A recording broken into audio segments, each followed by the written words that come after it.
I'm Karen, your chef for today, and our menu is patty pan snake wings.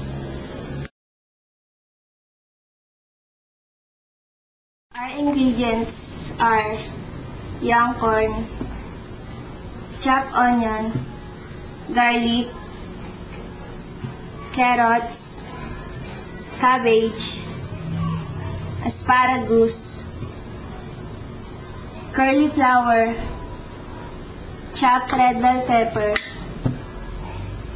snake beans, celery, and sliced breast chicken, and Vietnamese fish sauce. After heating the pan and the oil, let's now put the garlic,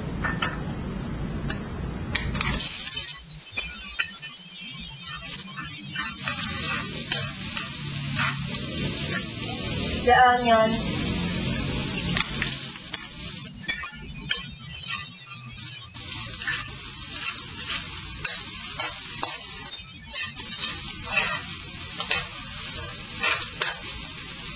and add the chicken breast.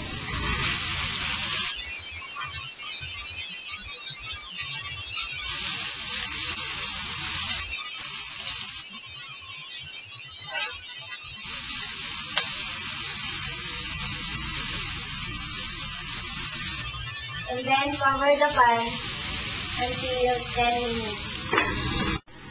After 10 minutes, let's now put the red bell pepper, carrots, snake beans, asparagus, and the cauliflower.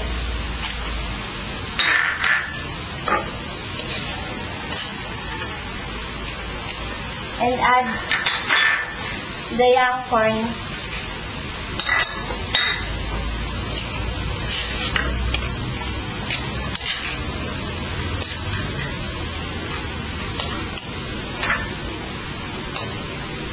And cover it again and wait for 2 minutes.